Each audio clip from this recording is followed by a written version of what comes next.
to tell. It's gonna be a great Noel. It's the Advent Calendar House.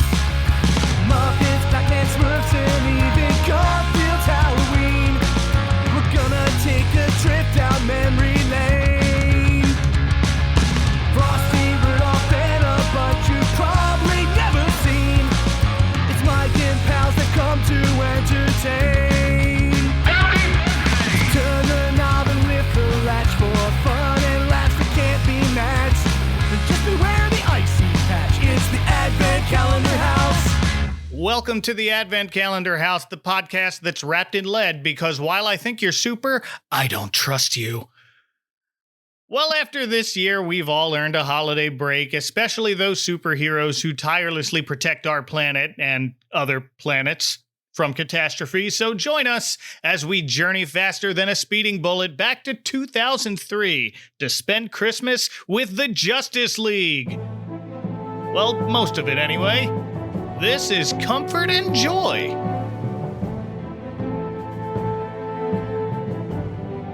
I am giant, hyper-intelligent albino ape with an oversized cranium, but I'm not a monster, Mike Westfall.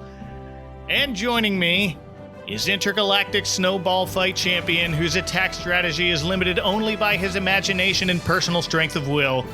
It's Joey O. Hey, Joey. For the record, my favorite Green Lantern is actually Kyle Rayner. Ah, well. Close enough. And the rapping and poopy noise-making toy sensation. Please welcome back James Riley. Hello, James. What's up, buddy? Thank you both for being here. James, this was your request. Yeah, honestly, I watched it all live. Like, I was in college, so of course, naturally, I had time, as we all did, I'm sure. But I actually caught this the first time bits and pieces. And this is the only episode I didn't really sit down and watch all the way through until I did a rewatch recently. Oh, wow. Okay. Well, Joey, what's your history with watching this?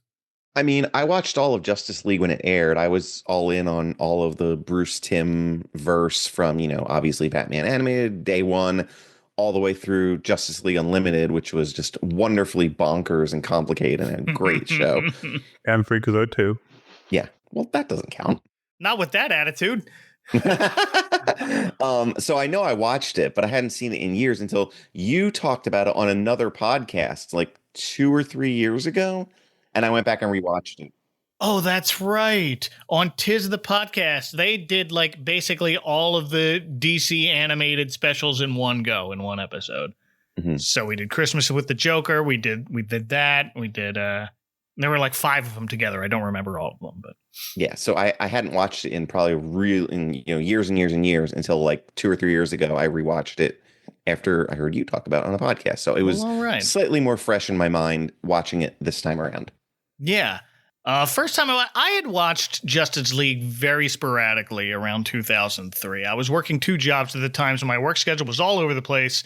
If it happened to be on, I would happily sit and watch. I think I watched this episode when it first aired on Cartoon Network. Justice League, I feel had a very sporadic schedule. Justice League Unlimited definitely did. It felt like maybe that's it was on Saturdays at 7 or something for a while. It was all over the map. I don't even know how I kept up with it. Plus, it went from it was on WB for a hot minute, and then it went to Cartoon Network, and then it got back and forth. All right, Saturday at 7. That's just rude.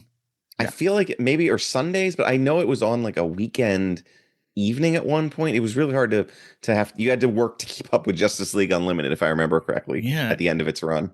Even when we were kids, Saturday morning cartoons start at 8. 7.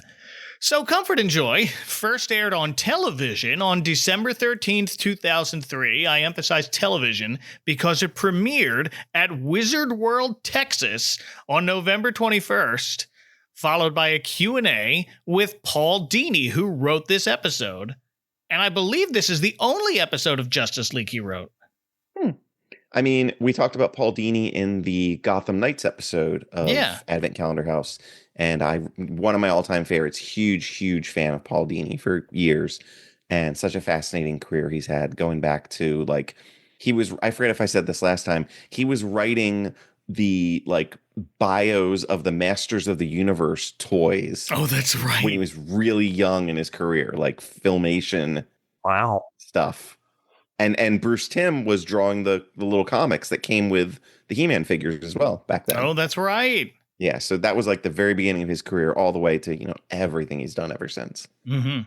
I think this is like the only episode of Justice League, and it probably is showing why Paul Dini was the one who wrote it, but I think this is the only one that's actually just one episode.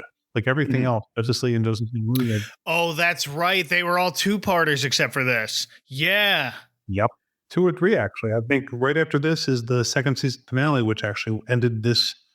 Technically, it's this run of the show. Yeah. Starcrossed. This is the last episode before that 3-part finale. But it's interesting that this is Paul Dini's episode and the only one he's written for the series, because you know who's not in this episode? Batman. Batman. No Batman. He's written as being off volunteering for Watchtower duty on Christmas Eve, which practically begged for it. Yeah. Classic Batman. Also absent from this episode is Wonder Woman, and I found an old blog post on Paul Dini's website from Christmas in 2017 where he had dug up some old index cards with notes for this episode, which include some gag notes about what those two were doing. And one has a drawing of Wonder Woman spending Christmas, quote, in peaceful serenity and spiritual contemplation on Paradise Island. And then there's his drawing of Batman spending Christmas with Catwoman, Poison Ivy, and Zatanna fawning over him. He's got a mug in his hand and saying, "More Batnog, ladies." Oh my God. For the record, IMDb says that Paul Dini wrote the 2-part Brave and the Bold episode in season 1 of Justice League. Oh, you tricked me, Internet. And he wrote 2 episodes of Justice League Unlimited as well a few years later. Oh, the This Little Piggy one, which is the one where Batman sings, "Am I Blue?" and right. Far From Home, which is a Supergirl and Green Lantern episode. That's a Spider-Man movie. And yes. But if you want to watch Comfort and Joy, as of this recording, Justice League is available on Netflix. This is episode 23 of season 2. It's also on HBO Max, I think, right now. Yes. Oh, is it? You can never tell with Max. Things are going on and off of that. Especially with like they've been taking things down lately, so it's crazy. Exactly. So Netflix is a good bet. Yeah. But let's dive into this. We open with 2 planets about to smash into each other. The end. And it's surprisingly not the opening to Thundar the Barbarian. No, it's not. Did they have a Christmas episode? Oh, Michael Bay, did Thundar have a Christmas episode? To the internet. To the internet. Probably not.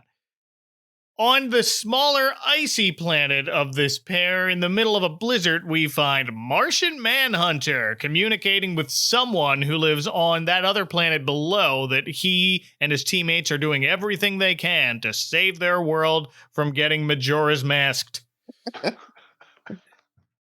The funny thing is, I only finally understood that after having watched my kids actually go through Majora's Mask and explain the plot to me about 1,000 times. Oh, you're new to it. Oh, yeah. It is described as its developers as the Twin Peaks of The Legend of Zelda. Yeah, it makes sense. Yeah. Martian Manhunter, a.k.a. John Jones, is voiced by Carl Lumbly. You gave us the knowledge to construct the gravitation device and trusted the League to be your hands. We will not fail you.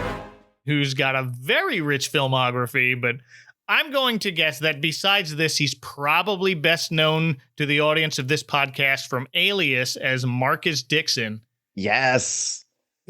Love Alias. Always think of him first as Marcus Dixon. Great character. He is currently, in fact, just the other day, a trailer came out for the new Captain America movie where he's coming back once again as Isaiah Bradley, the original Captain America that was introduced in Falcon and Winter Soldier. That's right. But he has a very important role in the trailer for that. Okay. He's also notably the first, at least TV, or I think there might be like a different one in a movie or something, but he's also the first TV black superhero Mantis. Mm-hmm. It was Oh, Mantis I love that Wow. show. I watched every episode. on Fox. One thing that stood out to me was another extraterrestrial he played in The Adventures of Buckaroo Banzai Across the Eighth Dimension. He was John Parker, a messenger from the peaceful Black Electroids. But anyway, Martian Manhunter, we see the planet's weather and tides going crazy as this ice planet creeps ever closer, and a group of little blue spider-looking creatures called the Normidians appear to be huddled together in prayer in what appears to be the Ewoks' treehouse village. If I had a nickel for every time I saw an Ewok village this season, I'd have 2 nickels, which isn't a lot, but it's weird that it happened twice. The other one was in Barbie and the Nutcracker. Wow. Seriously? It's a weird thing. It's a weird movie. But these creatures' best minds apparently invented some gravitational device to prevent this colliding of worlds, and they're counting on the Justice League to help make it work. And we see Superman, Green Lantern, and Hawkgirl assembling this machine.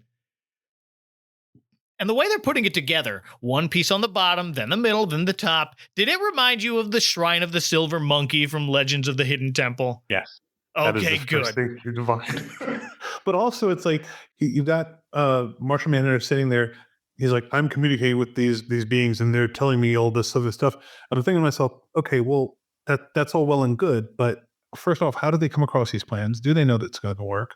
Why are they not doing this themselves? Is it just a matter of time? I mean, did you find these online? Was this like the team like copy of the directions that you just couldn't translate or something? But the entire time he's relaying like telepathically the directions back and forth, as we find out in a minute at least. They're just reading an IKEA pamphlet and trying to figure it out. Like, we couldn't get it delivered to us. We had it shipped directly to your planet. We can't survive there. I don't know.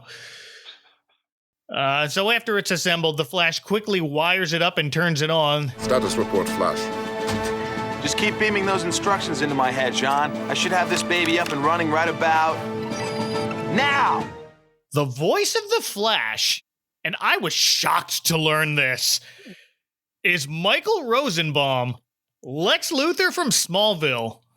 He's so good in this. He is. Now I can't unhear Lex Luthor. I didn't realize this was the same guy. Oh. Yeah. So I never actually watched Smallville, Oh, really? but I'm familiar with like the actors and such. I watched it casually. Yeah. The first 3 or 4 seasons, I was all in on Smallville, and then, I don't know, I dropped out after that. But those first 3 seasons are pretty much burned into my brain. But let's round out the rest of the league who's here while we're at it. Superman is voiced by George Newbern, who's still voicing Superman for DC, but this is where it starts. The ice planet's orbit is stabilizing. These 2 worlds will never collide now. He was also in the Father of the Bride movies. He was the groom.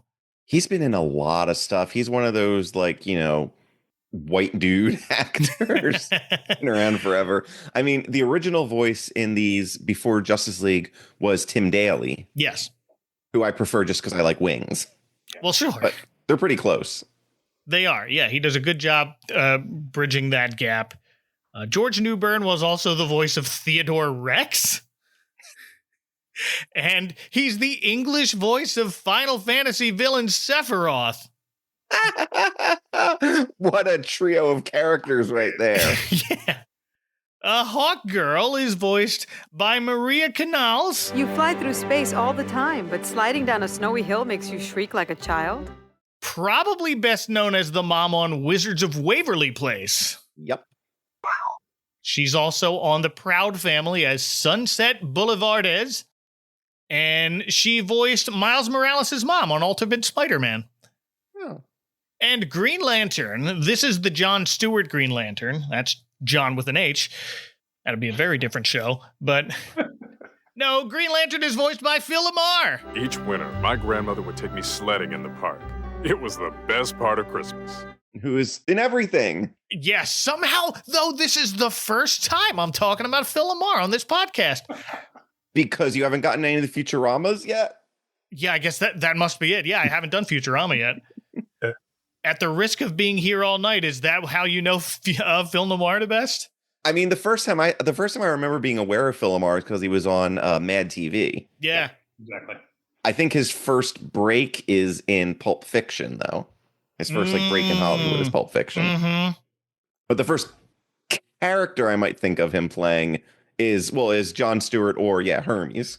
Yeah. It's Mad TV for me, followed by Futurama, and then Samurai Jack. There you go. Oh yeah, he was Samurai Jack. I loved Samurai Jack. Yeah. I haven't seen the new episode they did, but I saw the original. No, me neither.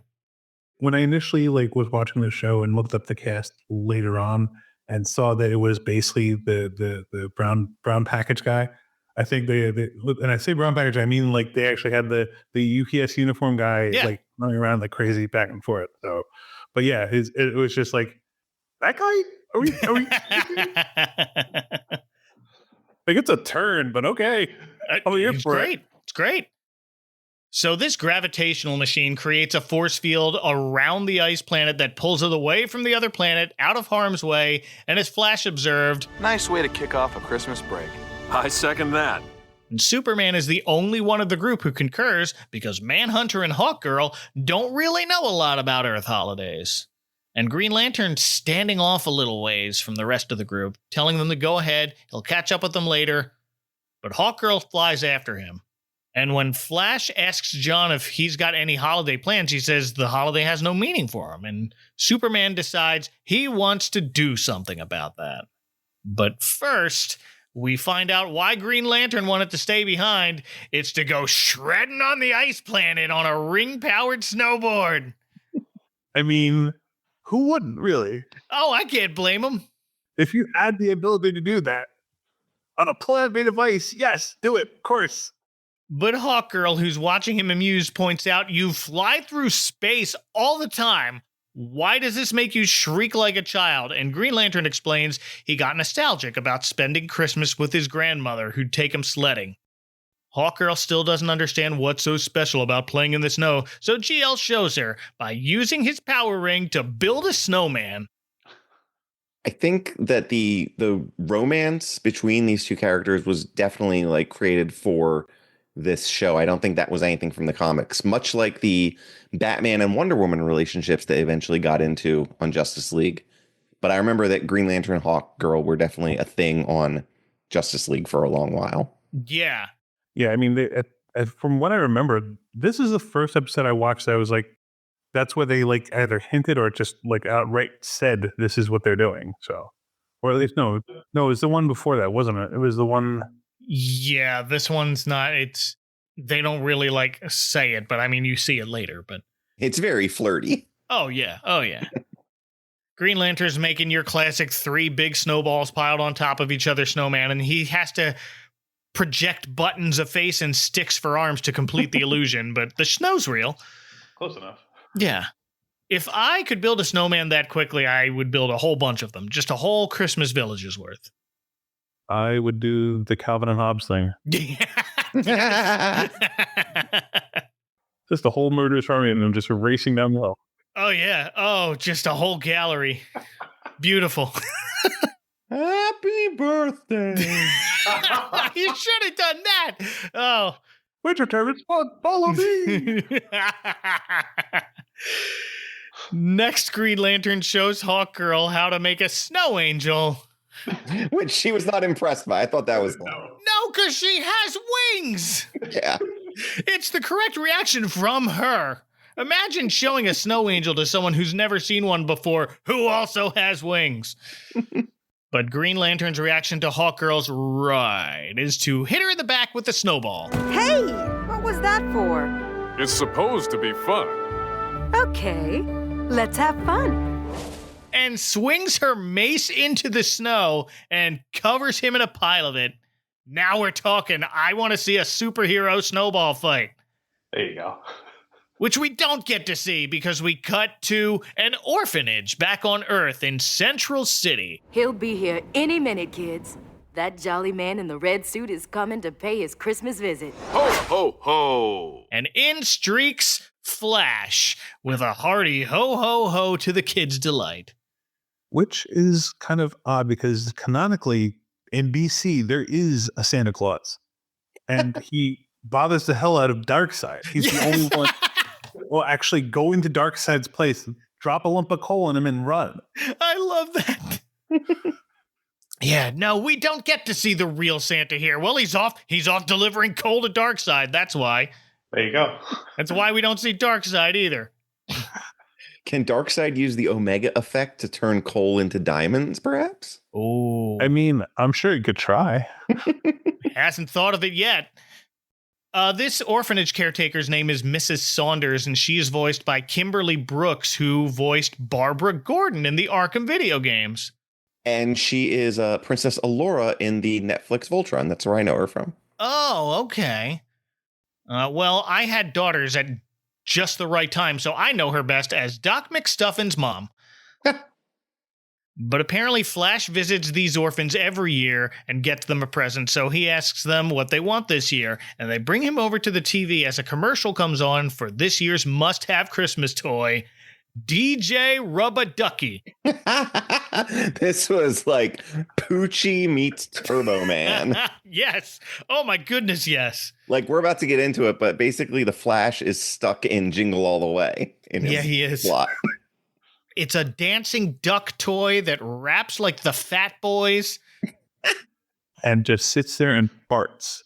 Beatboxing and fart noises. Yep. I'm the rubber ducky with all the fly moves, rocking his house with my tight grooves. Go rubber, go rubber, go rubber ducky.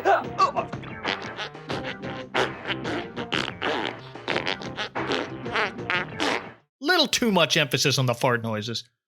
Not for those kids, though. No, and Flash loves it. Flash is on board with getting them DJ Rub-a-Ducky. By the way, the captions and every wiki that covers this episode spells out Rubber Ducky, but everyone in this cartoon pronounces it Rubba, and so shall I. The Flash in the show is Wally West, by the way, who I like more than more straight-laced Barry Allen. Oh, yeah, no, Wally's fun. Yeah. But while these kids are still fixated on the TV, Mrs. Saunders whispers to Flash to maybe not get their hopes up too high, because DJ Rub-a-Ducky is that year's hot ticket item. Paul Dini went full Tickle Me Elmo here. It's George Newbern doing the voice of DJ Rub-a-Ducky as well, by the way. But Mrs. Saunders tells Flash every store's been sold out of ducks for weeks, but Flash says he's sure he'll have no problem finding one, and he zips off to do just that. Meanwhile, we cut to the Kent farm, because Clark's bringing his buddy from Mars home to meet his parents, because he didn't want to leave him alone in the watchtower on Christmas Eve. Especially since we've already discussed Batman is there, practically begged for monitor duty. They didn't explicitly write out Wonder Woman, she just wasn't involved in the Save the Ice Planet mission for whatever reason. Oh, she's off doing her thing, you know. She's doing her thing, and I guess Batman can't spend every Christmas with the Joker. It really is a wonderful life, eh, Roland? You never get past the title. Has its moments. Jean thinks this is a bad idea, but Clark insists it'll be fine, so he enters with 2 large wrapped presents on his shoulders as Ma and Pa can't welcome him home. Have you been eating, dear? You look thin. Oh, Ma. Good to have you home again, son. It's good to be back. And I brought a friend. Ma Kent is voiced by Shelley Fabre? Sure. Who was the daughter on the Donna Reed show. I know her best as Christine from Coach. Absolutely. Yeah, she was like a teen pop singer back in the before we were born. But yeah, I know her from Coach. Oh, yeah. And Pa Kent is voiced by Mike Farrell, Captain BJ Honeycutt from MASH. So Clark tells his parents he brought a friend with him, and in walks John, taller than the doorframe and apologizing to the Kents for intruding. But good old Jonathan Kent welcomes him in, tells him there are no strangers to aliens in this house. Make yourself at home. Speaking of aliens in this house, Clark asks about his cousin Kara, a.k.a. Supergirl. And Ma tells him she went skiing with Barbara, a.k.a. Batgirl. I love that. And now I want to see that special. I imagine Kara's never been skiing before, so they could just recreate Disney's Art of Skiing Goofy cartoon. But with Kara crashing through the mountains screaming, ah! Exactly. Sound effect and everything. Yeah. But But hey, this means her room's free for John to stay in, and Clark brings him upstairs, tells him it should be nice and cozy, but John is rather taken aback. He's never seen the down-home country boy side to Superman, so he doesn't know how to react to it. We'll get into a little more of it soon, but Clark Kent back on the farm is very John Arbuckle back on the farm. Oh my goodness, yes. Oh, you're right. I love the fact that they also put like, okay, so when you watched it, did it come off as like kind of an orangish cat when the cat showed up, or was it kind of more yellow? Yes. Oh, streaky? Yes. Yeah. Orange calico, no, not calico, but yeah. No, it's a Garfield cat almost. It's like they're just slapping us across the face with this. Yeah, basically. Well, and to your point, Clark is kind of the perfect balance between John and Doc Boy. Because Doc Boy can fly. Of course he can. But Clark explains that's why he likes coming home from the holidays. He can relax and be himself. So Jean sits for a moment, taking it all in, and we cut briefly to a collection of stuffed animals on Kara's bed. And one of them is an old Easter egg. Did you happen to notice or look this up? No. Didn't see that. One of the stuffies on her bed looks a little out of place. It's a red creature with a pair of antennae on his head sticking out of his short black hair. This is supposed to look like one of Martian Manhunter's old comic book sidekicks named Zook. I would not have known that. Wow. Neither did I. I saw it in notes on a wiki, and I thought it was interesting. I saw it was like slightly out of place. I'm like, that looks like I'm supposed to get something, but I don't get it. Yeah. And I'm not sure that like if this was like put on for like, Saturday morning cartoons and everything, I don't know if the kids would necessarily have gotten it. But I guarantee like any like dad like us at this point would have looked and said, oh yeah, I remember that. Yes, someone around our age knew exactly what that was from. No, she also appears to have a stuffed Wile E. Coyote, which I recognized immediately. She's also got some kind of boy band poster in the background too. Of course.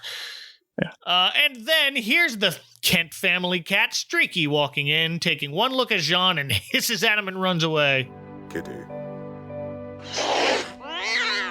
I do love Carl Lumbly's delivery of Kitty. He's so great as Martian Manhunter. That's how he talks all the time about everything, and I love it. Well, let's check back in with Hawkgirl and Green Lantern, who are still in the middle of their epic superhero snowball fight. I remember being afraid we wouldn't get to see any of it, but we do. And neither side is holding back, and it's adorable. Hawkgirl slams him into a tree. Huge pile of snow buries him. But then we see like 24 glowing power ring hands holding snowballs pop up from the pile, aimed directly at Hawkgirl, and she surrenders. It's a great little scene. I'm so glad they're just having so much fun putting this episode together. You can feel it coming off the screen. Definitely. They enjoyed the hell out of this entire thing. And they're like, what if I had this? Well, I'd use this and I'd do this. And you could tell they were just sitting there like, yeah, I'm going to throw everything to the wall and see exactly what's next. Yeah. Like, this is how does a superhero spend Christmas break done perfectly. Green Lantern asks if Hawkgirl's feeling any more festive, and she doesn't know. She doesn't have any other Christmas experiences to relate it to. But then she stops and thinks for a second and says, back on her homeworld of Thanagar, they would celebrate after a successful battle. I may never get home, but I have found one planet where the people celebrated the same way. Oh, yeah? Green Lantern's intrigued. He asks, where is it? But Hawkgirl tells him, you wouldn't like it. But he tells her, I've got a day off and a fully charged power ring. Try me. But we'll have to catch up with them later. For now, we cut back to Flash, speeding through the city, making sure to drop $1 in a street corner Santa's bucket, and grabs a candy cane on the way, just for a good visual. But when he arrives at the store, he screeches to a halt as he finds a small, angry mob yelling at a toy store clerk, trying to close up shop and explain to the crowd they're sold out of DJ Rub-a-Ducky. Yeah, that's about right. I love the fact that the crowd is just like, oh, Flash, you're here. Why don't you take on this guy? Get him open the door, and we'll just barge our way in with Flash, like, what are you thinking? They think they're the good guys. I mean, yeah, exactly. They're not going to just blow down the door because you say, hey, these guys want to... I don't know. That just is like, what the hell are you thinking? Worth a shot. The Turbo Man dolls, they're all gone. It's the whole middle section of Jingle All the Way. At least he didn't have like the little like colored balls to offer them, you know? Oh, man. Flash quickly checks a bunch of other stores, but the duck appears to be sold out at all of them. In one department store window, he sees some little music box thing of Santa and his elves making toys on a little music box assembly line, and that gives Flash the idea to go right to the source. So he goes to Japan. Japan! It was hilarious. That was such a great joke. What are you talking about, Doc? All the best stuff's made in Japan. I was fully ready. I was expecting like, yeah, I'm just gonna go to the source. North Pole, here I come, or something like that. Something Right. like that. But no. He goes full real world and he's in Japan next thing he knows. So the makers of DJ Rubber Ducky give Flash their very last one? What, did they just decide to stop making him? Have they seen how popular he is overseas? You're sitting on a gold mine, unnamed Japanese manufacturer. So maybe it's one of those situations where like this wave of them is done. Maybe. The next one's going to have a special wrench in his hand because he's going to fix cars now. Or maybe he's going to have like a baker's hat. He's going to start baking things now or something like that. Yeah. Oh, the guy who played the Japanese businessman has a zillion credits. Basically, an Asian character in every animated series you could think of. Most notably, he was Kyodai Ken, the enemy of Batman in the 2 ninja episodes on Batman the Animated Series. Yes. This is Robert Ito. He's probably best known as Sam from Quincy ME. Sam, the guy from Quincy. Okay. He was also in Buckaroo Banzai, it says. Yes, he was Professor Hikita. But no, I definitely knew him best as the ninja. When I saw his credit the first time, I got him mixed up with the judge from the O.J. Simpson case. No. I got him mixed up, and I'm like, wait, no, that guy? That's Lance. That's Lance Ito. He was not a dancing Ito either. Nope. He was also the Mandarin in the Iron Man animated series that I never watched. And yeah, I didn't watch that. He was Mr. Miyagi in the animated Karate Kid Saturday morning cartoon. Of course. Well, we cut back to Christmas with the Kents, and they're all gathered in the kitchen with mugs of hot chocolate. Jean notably still has his cape on. He's still dressed to go to work. But here they're talking about Christmases when Clark was a kid. And here comes my favorite dialogue of the whole episode. This little guy was crazy for Christmas. We used to wrap his presents in lead foil so he couldn't peek. You mean Santa wrapped them? Oh, of course, dear. I told my wife that when we were talking about this episode months ago as something to do, I told her that bit, and she's like, oh my gosh, that's adorable. It is. Ma gives a sharp glance look over her husband. Warning! And it makes perfect sense for Superman to make that correction. Who else would wrap Santa's presents? And yet, this is where I noted Santa's real. He visits Darkseid every year. Jean just has a puzzled look on his face. He probably knows that Santa's real too. Yeah. He's probably coming across him a couple times at this point. Yeah, glances down at his own hot chocolate mug to find it's the shape of Santa's face. That's got to be surreal. I know this guy. And like Clark still believing in Santa at this point. Like, yes, from a modern perspective of like, we don't know aliens or anything else like that. Yeah, okay, that's fine. That tracks. That makes sense. But it's like, does anyone want to like tell him like, hey, apart from this supernatural Q-like being that is essentially zipping around the universe like this, there really isn't that kind of Santa Claus or anything else like that. I mean, look, at least Clark has a Santa that is real and didn't find out the way one of my kids did, where my brother decided to dress up in a Santa Claus costume that had shorts Santa Claus in the middle of like winter, and was also making drunk jokes. Oh, lovely. So, yeah. And then on the way home, my kid's like, wait a second. Why was Santa Claus being so like not Santa Claus? What's going on here? There's something wrong, And that's when he like within about a minute or so of that, he's like, Santa Claus isn't real, is it? And we're like, no. Well, all right. Oh, yeah. Well, that was all it took, unfortunately. I've heard worse. Clark doesn't. Clark doesn't. Nope, doesn't have to. He's busy with Darkseid. Release the Snyder cut where that happened. Yes. Oh, give me that. That should have been. That's your post-credit scene. That's the best post-credit scene.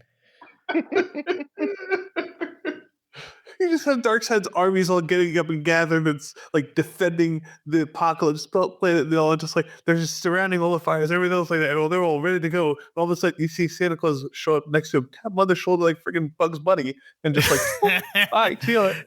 If they ever let Kevin Smith make Superman Lives, put that at the end. Yeah, exactly. Speaking of gifts, Ma Kent hands one to Jean, who points out he didn't get them anything, but Ma insists your company is the only present we need. Clark just gives him a look like it's okay, so Jean opens it, and it's a knit sweater. They always knit a few extras at the community center, Ma explains. It's a pale yellow sweater with a brown Charlie Brown zigzag pattern across the chest. I wonder if that was intentional. Absolutely. I guarantee it was intentional. Something like that, especially like when you make a Christmas special, and especially like after a certain point, you're like going back. How many times have we all seen hints and references and things like that all over the place? You know, in one of the first, I think actually the first Simpsons Halloween Treehouse of Horror. You see that like there's a Great Pumpkin reference where like they're zooming into the house after the grave seer scene, and you see the kids, a group of kids is dressed exactly like the group of kids in the Charlie Brown Halloween special. Yeah, no, it's beautiful. But yeah, I guarantee that was intentional. Sure. Jean immediately tries it on, and Ma says, I wasn't sure about the size. Well, you didn't even know he was coming, right? That's what I thought. Apparently, it's too big even for Jean, so he bulges up his Martian muscles, smiles at Ma, and says, I can grow into it. Hey, he made a funny. We now cut to a city on the third moon of Galtos in the Omega Quadrant. That's where Hawkgirl is taking Green Lantern. Basically, it looks like space Gotham City. And basically, they go to a wretched hive of scum and villainy. I mean, it looks kind of like that, too. Bunch of variously shaped human beings walking around, including, was that Swamp Thing I saw walking behind them? That was one that I noticed. The other one that was, I think, was the last one that crawls up to like to Green Lantern. Looked like one of the Men in Black aliens. Yeah, that one like does. One of the slug with the eyes. There's just this swarm of dude with a loud. Uh-huh. Yeah. But Hawkgirl walks into a noisy club and everyone shouts her given name, Shayera! Like it's Cheers. Hey, guys! She's happily greeting everyone. This is the most extroverted I have ever seen Hawkgirl. Yeah, so the thing that really got me about this, even with the reference of, oh, well, I've been around and this is one place I noticed, this is where I go to wind down, that sort of thing. I kept thinking to myself, I'm like, wait, her origin story in Justice League was supposedly that she was not, she was not able to go home because she couldn't find her way. Right. But somehow she's got this place where people have obviously known her for quite a while. I feel like she's found this place and she's a regular at this bar, and that's how they know her. It's just, it's her Cheers. Oh, yeah, that works. They sit at the bar, and Hawkgirl chugs some sort of frothy purple beverage called a plurb. Lets out a big old burp. Now that's good plurb. Try this. It's great. Gives one to Green Lantern, and he immediately spits it out because it's got worms crawling in it. It's a Boogeyman special. And it's coming to get you. Then Hawkgirl leans in close and says, just one more thing would make this evening perfect. And Green Lantern thinks they're about to make out in the crowded bar, which, don't do that. No. But no, instead, she takes out her mace and brings it down on the guy sitting next to her. She wants to start a fight. This is a big gray monster-looking dude who looks an awful lot like Doomsday, I thought. Yeah. Doomsday was in no wait, was he? Yeah, he showed up in Justice League. He wasn't in Superman the animated series, no? Wasn't he in Justice League Unlimited? Or no, he was definitely okay. It's definitely because it was a limited team that actually paced him. It wasn't like the whole everyone. But then he looks over and Hawkgirl has handed the mace to Green Lantern, who doesn't realize what's going on. And Hawkgirl just points at him like he did it. At first I thought, oh, she wanted to watch a fight, because as everyone else in the bar starts beating each other up, she just sits back, drinks her drink. But then we see her fly off and join in. Meanwhile, we haven't checked in on Flash in a while. He's rushing back to Central City with DJ Rubberducky when he hears an explosion. There's a big cloud of smoke coming from the city's Museum of Modern Art. So he rushes in to check it out, and he finds himself held at gunpoint by Ultra Humanite. Wow, someone sure did a number on this place. Actually, I hadn't even started. Do you believe the horrendous amount of public funding spent on this so-called art? It's garbage, an affront to any decent human aesthetic. A mad scientist who transferred his consciousness into the body of an albino gorilla with a giant brain. You know, like you do. But he was once a man. I did not realize Ultra Humanite was an old school Superman villain. He predates Lex Luthor. Wow. When I watched this, like, initially, I think I got Ultra Humanite mixed up with Gorilla Grodd. Yeah. Oh, sure. Yeah. But I thought this was Grodd too. And then I looked up like, no, this is someone different. This is Ultra Humanite, who was an old school Superman villain. And for years, I thought this voice was Maurice LaMarche. Oh. It sounded to me like a Maurice LaMarche voice. It's not. He basically sounds like the brain here, but it's actually Ian Buchanan, who was best known as a soap opera actor. He was on General Hospital as Duke Lavery. Duke Lavery. From 1986 to 1989. You know Duke Lavery. My mom watched General Hospital when I was growing up, well into the 90s. So like early 80s GH until early 90s GH. Those actors, their faces, their names, their characters are all bounced around in my brain. Some of them are, or they'll pop out and I haven't thought of them in, 15, 20 years. And then I'll see their name or somebody passed away recently. But yeah, I know Duke Lavery for sure. Wow. He was also on The Bold and the Beautiful as Dr. James Warwick from 1993 to 2017. So, Ultra Humanite is not at the Museum of Modern Art to take anything. He's there to destroy the place because he's an intellectual who finds this collection of modern art an affront to any decent human aesthetic. Dude's just a violent art critic. Something that Sideshow Bob would do. It stinks. Or the Joker in Batman 89. Yes, he would. Oh, this is the party man scene. Yep. He's doing a party man. But it's Ultra Humanite, so he's boring. Serious man. Shoots a giant clock off the wall and it falls right on Flash as we go to the commercial. Well, this looks to be a joyous Yuletide after all.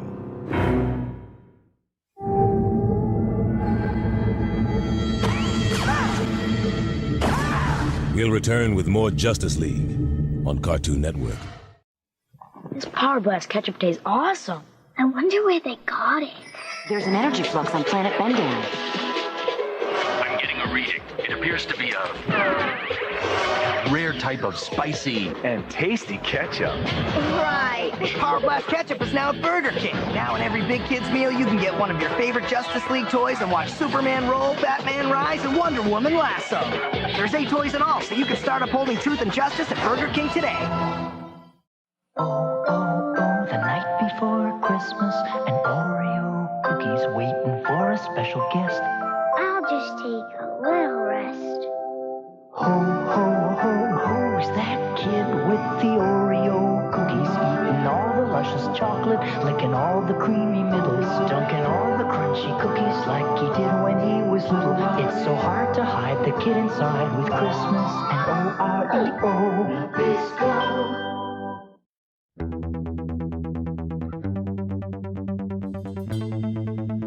Hey there, comic book fan. We've got a few questions for you. Were you obsessed with X-Men as a kid? Did you stand in line to get a copy of The Death of Superman in the black polybag? Did you buy every Image comic, no matter how long it took to hit the shelves? Then have we got the show for you.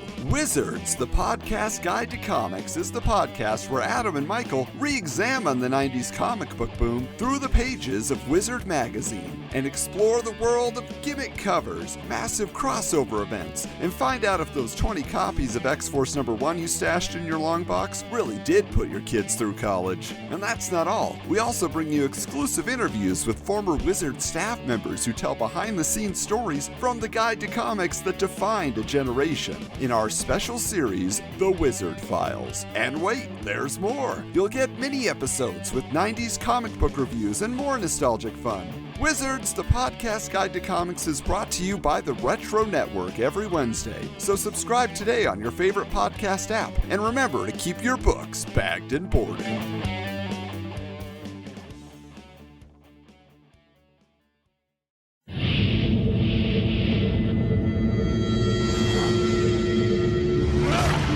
We now return to Justice League on Cartoon Network.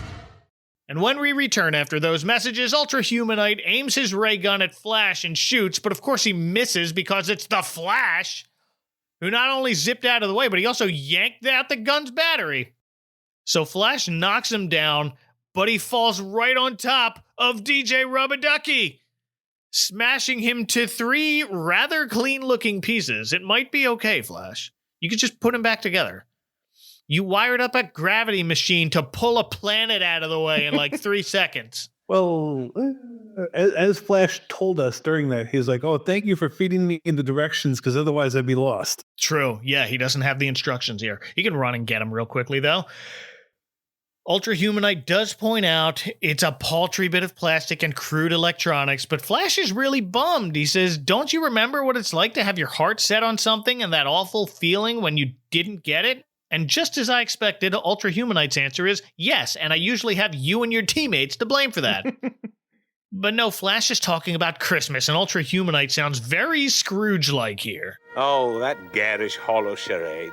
Forced jollity on every lip, instancy of goodwill in every heart, tidings of comfort and joy indeed. He said it! He said the title! Bah, bah, bah. Ding, ding, ding, ding.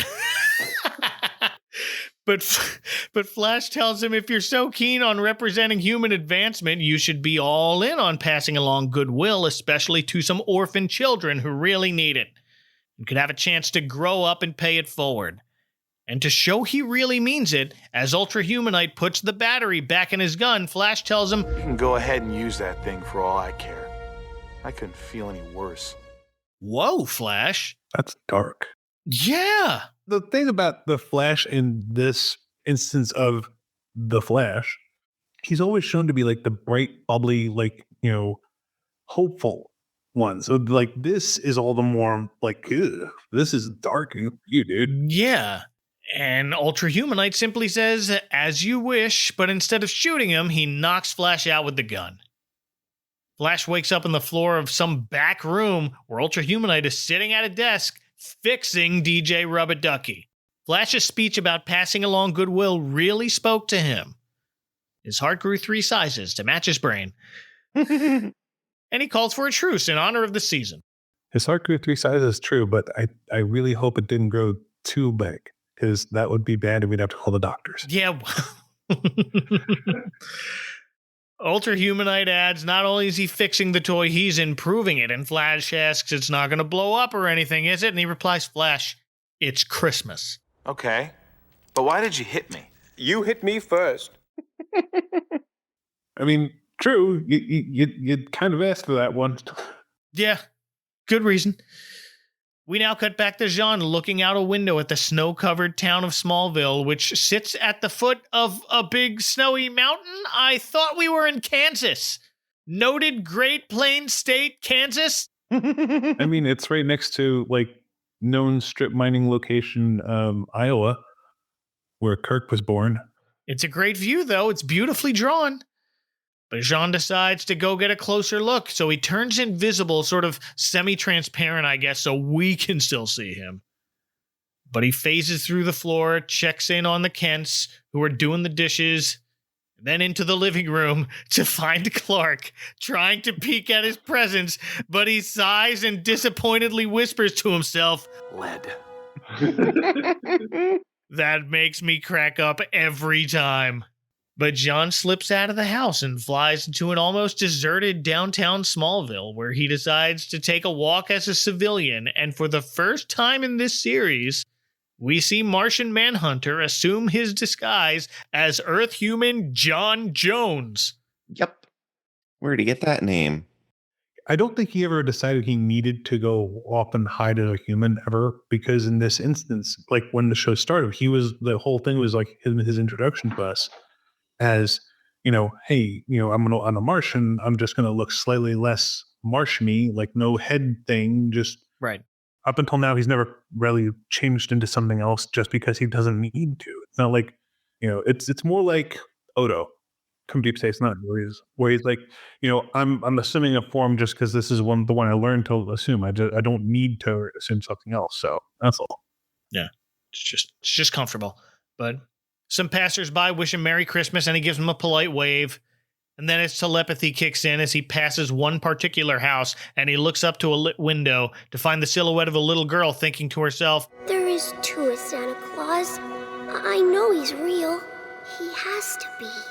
Just you wait.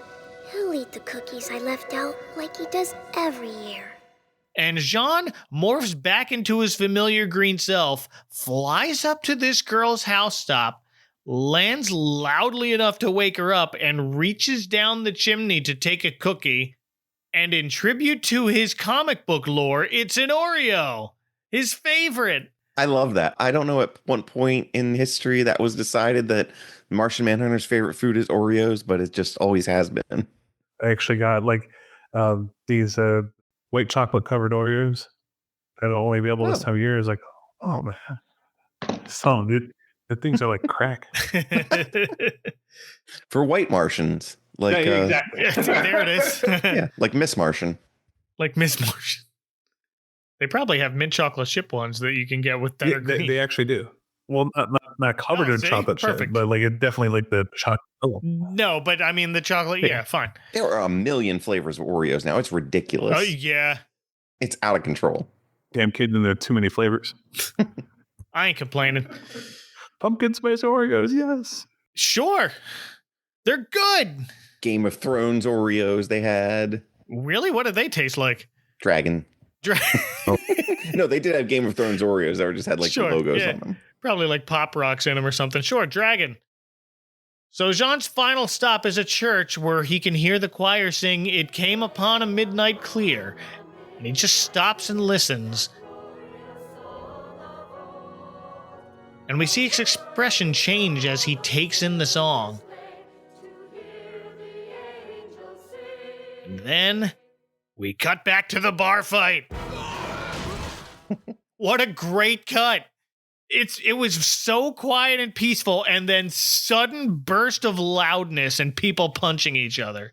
Green Lantern's got up a ring-powered shield to that guy who looks like but probably is not Doomsday and is pounding on to no avail, and he yells to Hawkgirl, "This is insane!" Yeah, isn't it great? Much better than a snowball fight. Oh, much! Green Lantern finally thinks he's got the upper hand, but gets distracted by punching some other guy, but not Doomsday, sends him flying into a nearby wall and into Hawkgirl, and it looks like he's got these two cornered. As we cut back to Flash and Ultra Humanite, both visiting the orphanage. Flash is wearing a Santa hat and beard, and he's given Ultra Humanite an old silk hat he found and introduces him as Freaky the Snowman. Also reminded me of bringing the Bumble in. Oh my goodness, yeah. Here's the base. Here's the base. Looky what he can do. Begrudgingly enters with a restored DJ Rub-a-Ducky in his hands, and he whispers to Flash, "Just give them the toy and take me to jail." Then he sits it on the floor, and instead of making beatbox and fart noises, This restored and refurbished DJ Rubber Ducky starts playing The Dance of the Sugar Plum Fairy and then speaks in a voice that's clearly Ultra Humanite's. Hello, children. Come close and I'll tell you a story. Is that DJ Rubber Ducky? He sounds weird. Little Clara had just received a beautiful toy nutcracker from her godfather, the mysterious Herr Drosselmeyer. And the kids balk at it at first, but then they get enthralled in the story. Like, who doesn't love to sit and hear someone tell them a story? Yeah. But my question is, how long was Flash out? Clearly, well, I mean, these days, I guarantee you could probably just take some text, give it a voice sample, and throw the entire, Nutcracker story in there. Yeah. Along with the music for it, sure. Sure. Oh, Ultra Humanite really was ahead of his time. And he asks Flash, see, it's an improvement, wouldn't you say? And Flash frowns a bit and admits, I kind of liked it when he made the poopy noise. But he adds, this is good too. As he looks at the kids sitting around with smiles on their faces, job well done, Ultra Humanite, whom we next see being accompanied to a prison cell where Flash is waiting for him again. He wanted to say thanks, so he got him a little aluminum snow-flocked Christmas tree. Now there's the specific Charlie Brown call-out right there. Oh, yeah. And Ultra Humanite starts to talk about how his family used to have one just like it when he was... Then he stops himself and simply says, it's very nice. The guard will show you out. And after Flash leaves, Ultra Humanite turns on the accompanying color wheel. Are y'all familiar with the color wheel? Vaguely. I don't know if I've ever seen one in person. I saw one years ago, but it was one of those, you know how some like thrift stores or, antique shops have stuff like that. And then once in a while they'll just play that. Yeah. I saw one there and I'm like, the hell is this thing? Yeah, this is before even our time. It's really a 60s era thing. It's a spotlight behind a rotating wheel with 4 single color panels of red, yellow, green, and blue that rotates. So you shine it on your aluminum tree and the whole room lights up. And Ultra Humanite turns his on and smiles, basking in its glow, and Flash silently peeks in quickly before he leaves. This is followed by a cut back to the bar where all the patrons are passed out, beaten, drunk, and asleep as the bartender sweeps up. Over in the corner, our friend who looks like Doomsday has his giant arms around both Green Lantern and Hawkgirl. Aw, he's a big ol' snuggly bear. That was a great little scene there. Hawkgirl opens her eyes, gives Green Lantern a kiss on the cheek, and whispers, Merry Christmas, John. Then we cut to early Christmas morning at the Kent house where Clark wakes up, jumps out of bed, finds his parents in the hallway, listening to Jean in Kara's room, singing in his native Martian. And it's hauntingly beautiful.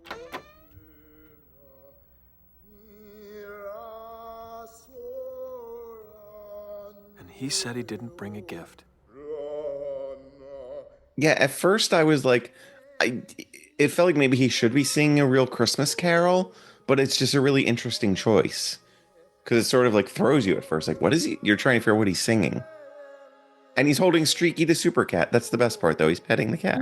Yeah, petting the cat. The cat is like on his lap asleep. Yeah. Like Grandma at the end of Garfield. Like Grandma at the end in the middle of Garfield, yeah. Sitting by the window. Wow, you're right. It's John in his true Martian form here. No cape, no clothing. Yes.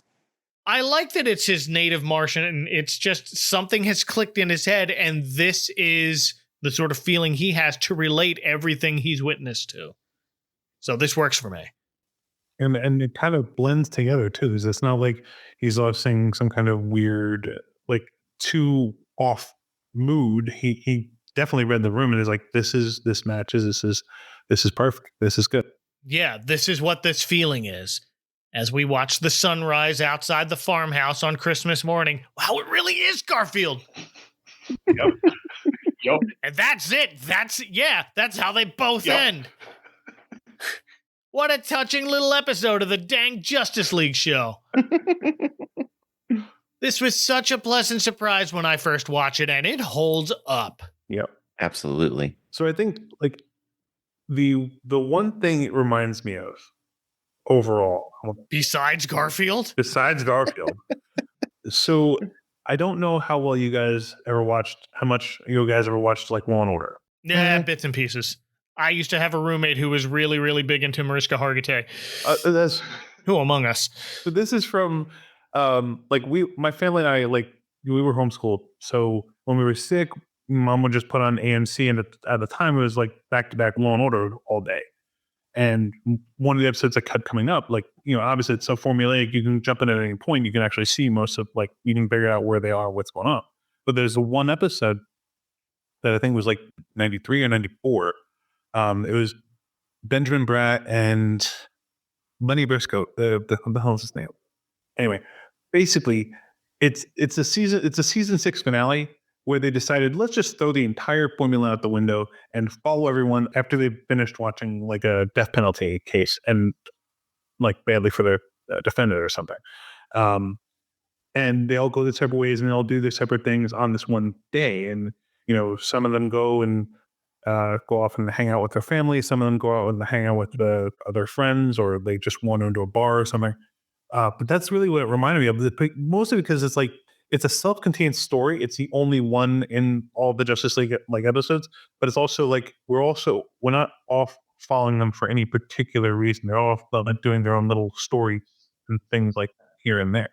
But I mean, that's the only thing that really came to mind. And the other big thing it reminded me of was Data's Day, an episode of Next Generation, which is it's in Data's Day. It's Data is the crux of most of the episodes. Actually, one day out of his life on the Enterprise, he's learning dance with the Doctor. He's joining a wedding of Chief O'Brien, and he's taking part in some big battle afterwards.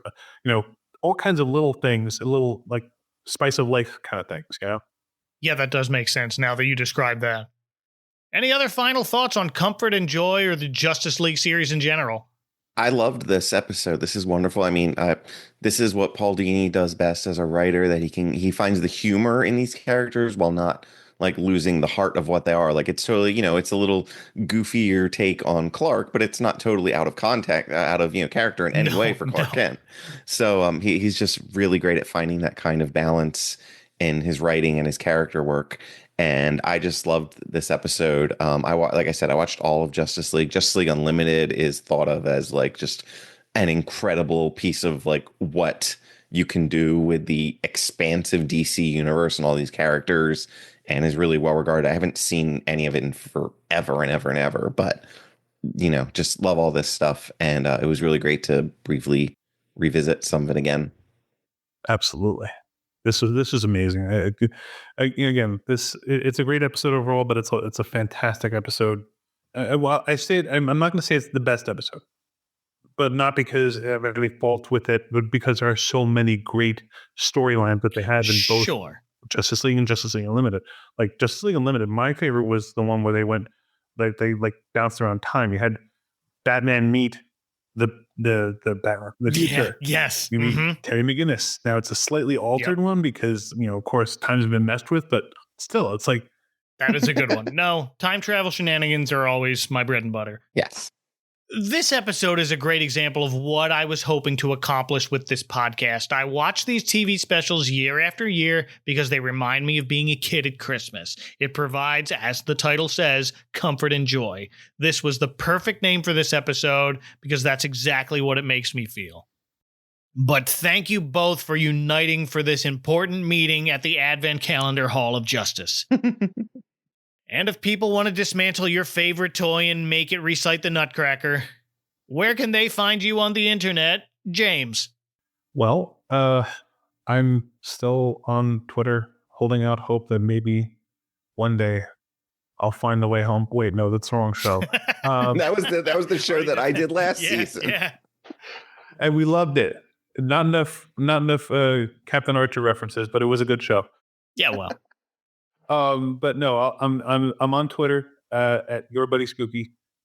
I'm on Instagram, the same thing, but I rarely post there. It's more of just finding memes and sending them to my wife. We have an entire chat back and forth constantly. Bob's Burgers memes, which You should cover that at some point. It's a really good show. And it has like a ton of Christmas episodes. I gotta start watching that. It's a really good show. Total side note real quick, but yeah, like just about a year, like Bob's Burgers on for years and years. And I don't know if it was the animation style or something. The show never clicked with us, but because it's on FXX all the time, finally my wife and I started watching it like right around like maybe just after Christmas last year. And we finally got it and like connected with the rhythms and the humor of it. And now we love it. We don't watch it with it. It's just like whatever reruns are on, but there are some really good Christmas episodes. Absolutely. I'll check it out. And Joey. Well, I was trying to think of what toy would end up start talking like telling the Nutcracker. Maybe some Cobra Commander. I did have a Cobra Commander that like had a backpack you press buttons on, but I think it just made laser noises. It didn't sound like Chris Latta. The land of sweets. Season's greetings. We did that one already years ago. We did, yeah. Oh man. I'm on Why Not Radio, whynotradio.net, and our pop culture talk show Words with Nerds, whynotradio.net/nerds. We are coming up on our year-end countdown. We have the voting is surely open right now by the time this episode airs. And we're going to do, as always, the this year it'll be the top 224 songs of 2024 around probably like around New Year's. Exact specifics announced by the time this airs. You can find me on the socials on Twitter and sure, why not, on Blue Sky at I'm Gonna DJ 24. Yeah, I'm on Blue Sky. If you want to find everywhere else I'm on, you can go to adventcalendar.house and you can take it from there. And you can find all the links to where these guys are hiding out on the internet in the show notes of this episode. Tune in next time when we try to stay awake to meet Santa despite really wanting to hibernate. Hope you'll stay up with us, but until then, for James and Joey, from an affront to any decent human aesthetic I claim to be an art museum, this is Mike Westfall wishing you tidings of comfort, joy, and wrapping rubber ducks. Mind the icy patch, y'all. Good night.